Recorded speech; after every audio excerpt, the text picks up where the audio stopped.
Mr. President, distinguished members of the Court, it is a great honor and privilege to appear before you on behalf of China.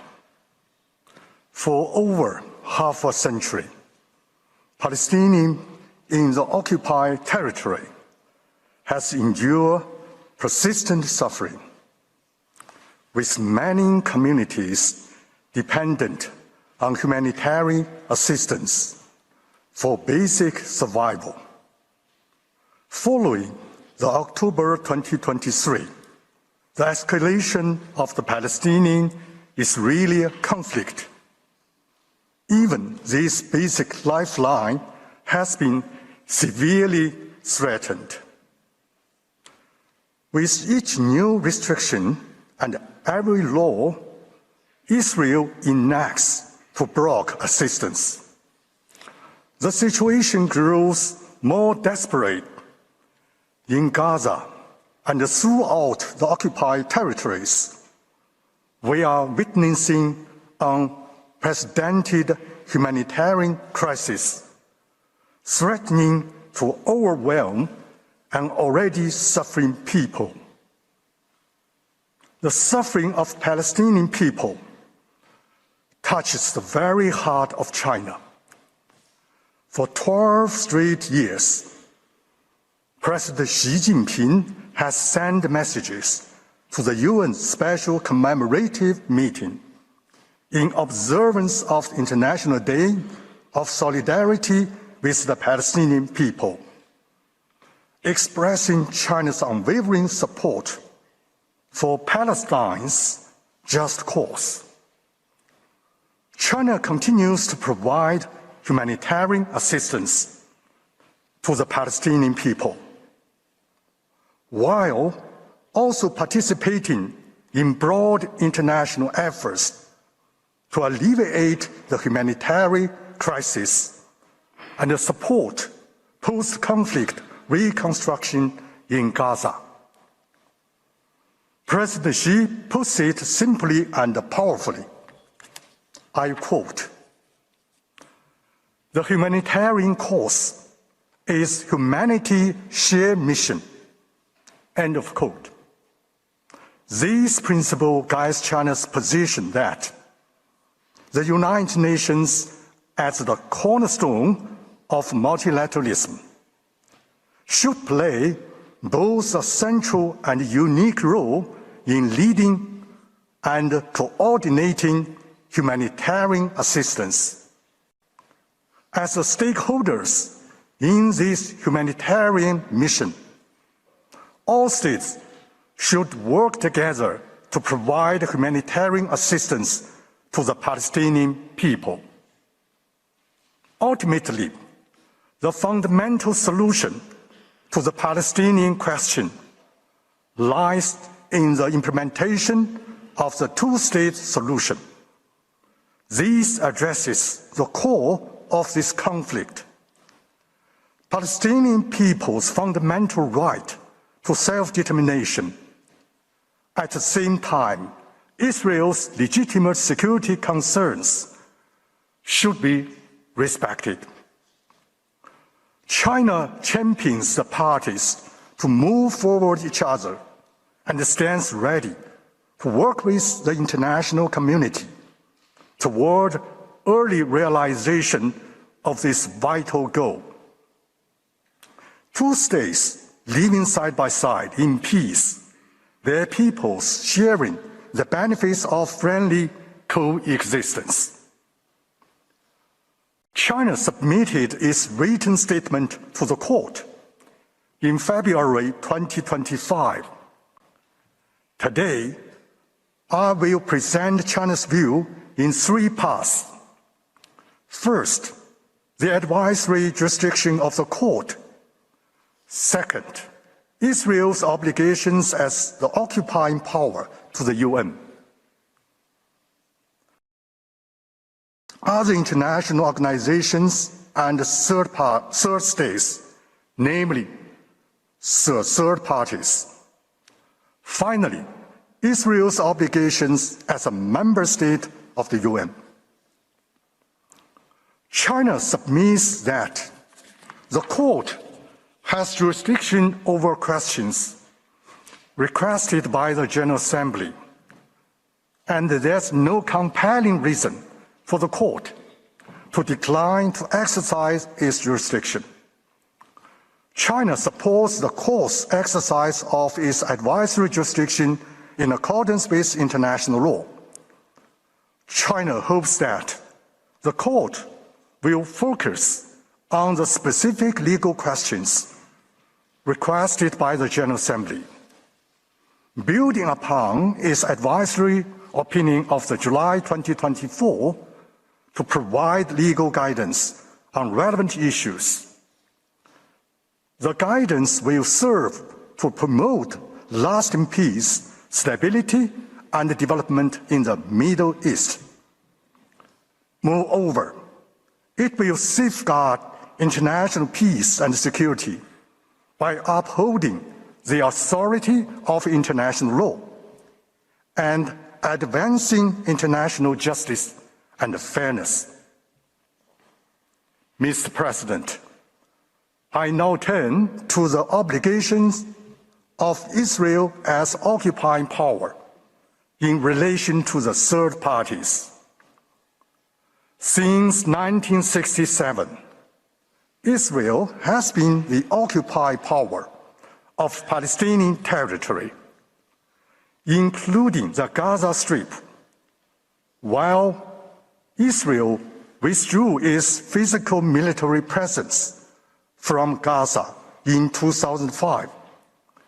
This did not change the status as an occupying power, a position this court affirmed in its OPT advisory opinion. In armed conflict, particularly in the situations of occupation, Israel's obligations as occupied power, specifically in relation to the third party's presence and activities, derive from two fundamental sources of law: international humanitarian law and international human rights law. In terms of obligations of Israel as occupied power under international humanitarian law, four fundamental sources should be noted: the Hague Regulations, the Fourth Geneva Convention, the First Protocol, and customary international law. From these sources emerge five principal obligations, which I will examine in turn. First, Israel has the undisputed primary responsibility to ensure the basic needs of civilians in the occupied territory. The obligation explicitly required by Article 55, paragraph 1 of the Fourth Geneva Convention and Article 69, paragraph 1 of the First Protocol. These provisions require Israel to ensure to the fullest extent all supplies essential for civilian survival in the OPT. Second, Israel has obligation to agree to humanitarian assistance from third parties when the population in the OPT is inadequately supplied. This is not a discretionary choice. Refusing such assistance could constitute denial of humane treatment of civilians or a form of collective punishment, both prohibited under international law. Third, Israel has obligation to allow and facilitate humanitarian assistance from third parties in three specific ways. Israel shall ensure rapid and impeded passenger of the humanitarian assistance, enable humanitarian personnel to perform their tasks and facilitate the distribution of relief materials. Fourth, Israel has obligation of respecting and protecting humanitarian assistance personnel and materials provided by the third parties. This entails a negative obligation to refrain from causing harm to them and a positive obligation to take active measures to protect them. We are deeply concerned about casualties among humanitarian assistance personnel in the OPT. We call on all parties to comply fully with their obligations under international humanitarian law to ensure the safety of humanitarian assistance personnel. Fifth, Israel has obligation not to, for the purpose of civilian starvation, impede humanitarian assistance from the third parties by using siege or blockade. When siege or blockade are not prohibited per se as a method of warfare under international humanitarian law. These methods become unlawful when intended to starve the civilian population. Moreover, as confirmed by the court in its OPT advisory opinion, Israel, as an occupied power, has no sovereignty over or no right to exercise sovereign power in any part of the OPT. In addressing the humanitarian crisis in Palestine, multiple Security Council and General Assembly resolutions confirm and reaffirm Israel's relevant obligations, providing valuable guidance for the present case. It must be emphasized, Mr. President, the principles and the rules of international humanitarian law cannot be derogated from unless explicitly provided for. In practice, the occupying power may impose appropriate restriction on the presence and activities of humanitarian assistance only under specific circumstances, which I will now outline.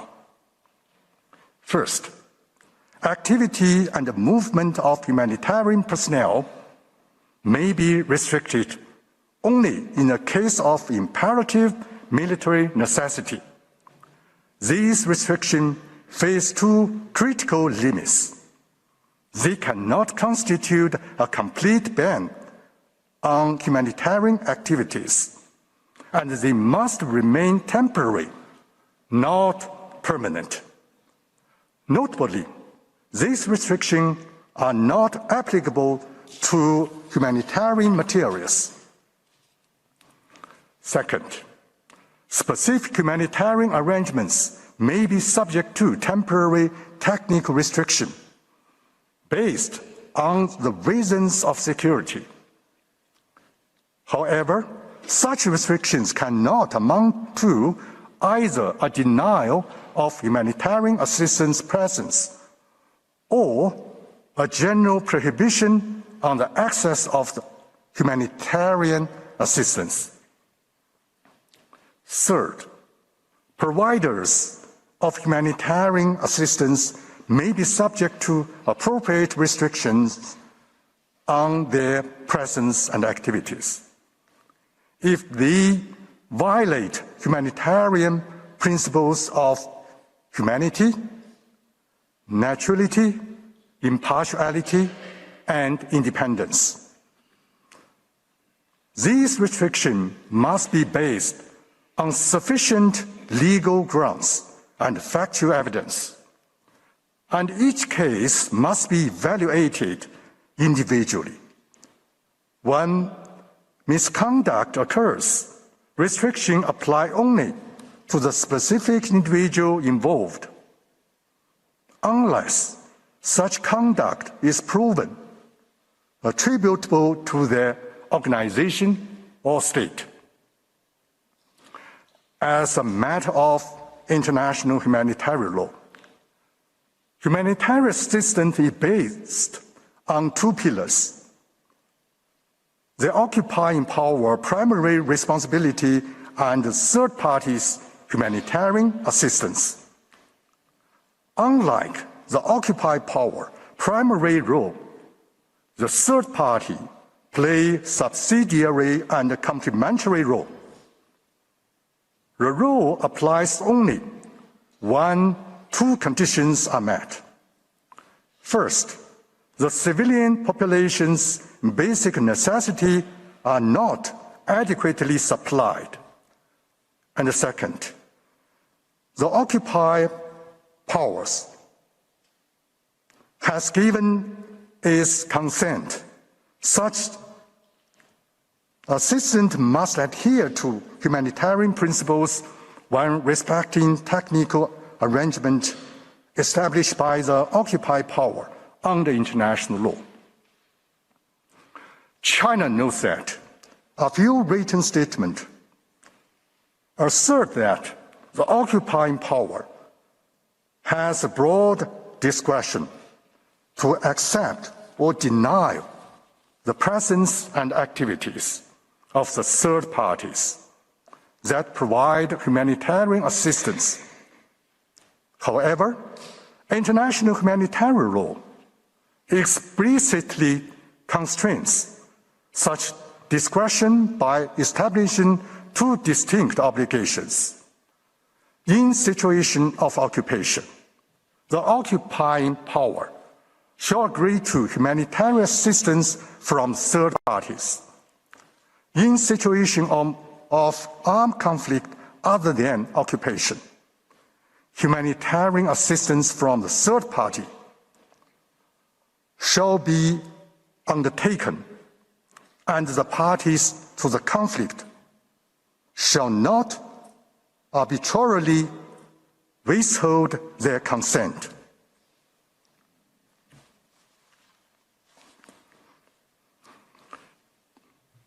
In the situation of armed conflict, international human rights law complements international humanitarian law. Israel is a party to several key international human rights conventions. These conventions apply to acts done by a state in the exercise of its jurisdiction outside its territory. Therefore, Israel is bound by these conventions in its conduct in the OPT. Israel has occupying power, is obliged to respect, protect, and fulfill the human rights and fundamental freedoms of Palestinian people in the OPT. These obligations include a full spectrum of rights, including Palestinian people's right to self-determination, life, work, an adequate standard of living, as well as the right to food, healthy, and education. More attention should be paid to the protection of the right of vulnerable groups, including children, women, and persons with disabilities. With respect to the humanitarian and development assistance, Israel is obliged to cooperate with the third party to ensure fulfillment of these human rights. This entails both positive and negative obligations. Israel shall actively facilitate humanitarian and development assistance, while refraining from creating obstacles to such assistance. Among these fundamental human rights, self-determination constitutes a collective and fundamental human right, serving as prerequisite for the full enjoyment of all other fundamental human rights. The Court has affirmed that Israel, as the occupying power, has obligation not to impede the Palestinian people from exercising the right to self-determination. A key element of this right is that a people may freely pursue its economic, social, and cultural development. The right is also fundamentally linked with the right to development. Declaration on the Right to Development states that the human rights to development implies the full realization of people's right to self-determination. Under the Declaration, every human person and all peoples are entitled to participate in, contribute to, and enjoy economic, social, cultural, and political development. It necessarily follows from that, given the Palestinian people's right to self-determination and their right to development, Israel is under the obligation to facilitate and promote, rather than to impede, humanitarian and development assistance from the third parties. Moreover, Israel is under the obligation to take provisional measures indicated by the Court in the case concerning application of Genocide Convention to the Gaza Strip, and to comply with the Court's specific demands regarding humanitarian assistance. Mr. President, I will now turn to the obligation of Israel as a member state of the UN in relation to the third parties. These obligations flow from three sources: the UN Charter, the Convention on the Privileges and Immunities of the UN, and the General International Law. Under the UN Charter and the General Convention, Israel undertakes the following main obligations in relation to the third party at all times. First, Israel is obligated to cooperate with the UN and other member states in providing humanitarian assistance. International cooperation is a fundamental principle of international law and a core purpose of the UN Charter under Article 1. This obligation to cooperate is set forth in Articles 55 and 56 of the Charter. Israel shall give the UN every assistance for any action taken under the Charter, including but not limited to Chapter 7 enforcement measures.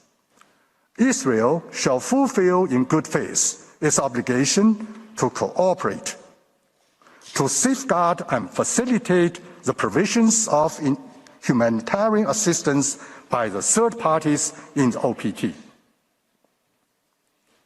Second, Israel has obligation to ensure the privileges and immunities enjoyed by the UN agencies and bodies. These include the inviolabilities of the premises, the immunity from executions for property and assets, and the tax exemptions, among others. Third, Israel has obligation to ensure the privileges and immunities of the UN personnel. These includes immunity from legal process and travel facilities for UN officials, as well as the privileges and immunities of experts on mission. With that being said, I now move on to address Israel's specific obligation in relation to the UNRWA. UNRWA is backbone of humanitarian assistance operations in Gaza. Its role in alleviating the humanitarian crisis in Gaza is both indispensable and irreplaceable. As subsidiary organ of the UN established by the General Assembly, UNRWA is entitled to all rights and privileges accorded to the UN organs by international law. In fulfilling its obligation toward UN organs in good faith, Israel shall safeguard and facilitate UNRWA humanitarian operations, protect the safety of the personnel, and ensure its privileges and immunities. By withdrawing from the 1967 interim agreement and enacting legislation to prohibit UNRWA operations, Israel clearly violates its obligations under international law. As set forth above, such action contravene a fundamental principle of international law.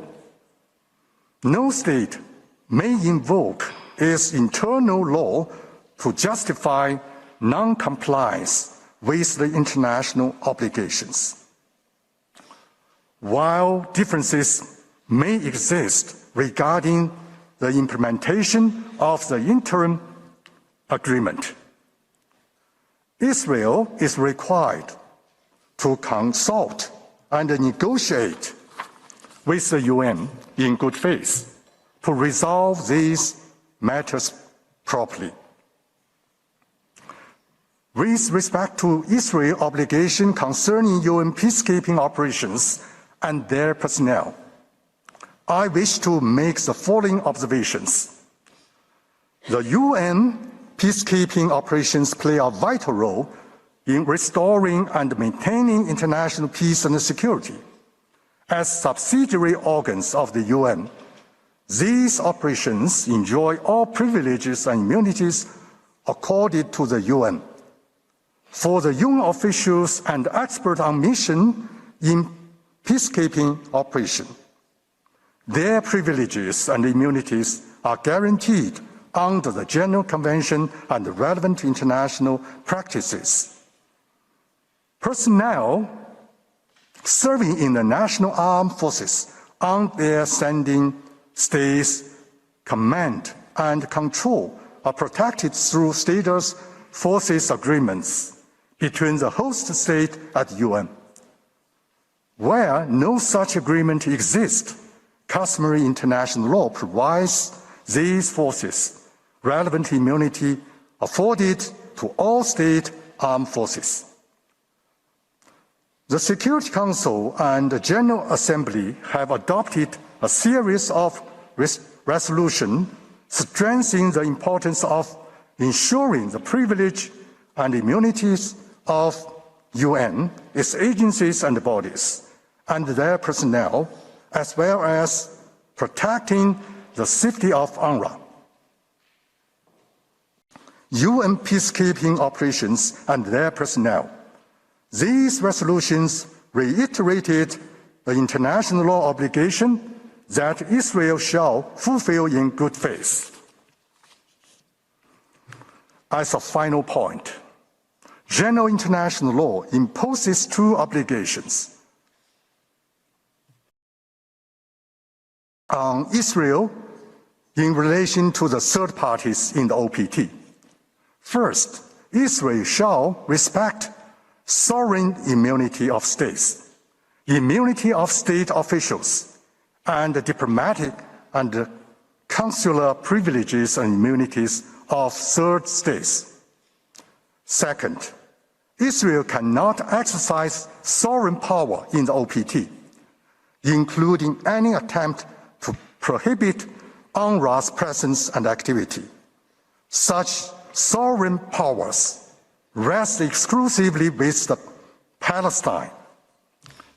Mr. President, the Palestinian people face no greater urgent threat than deprivation of humanitarian assistance.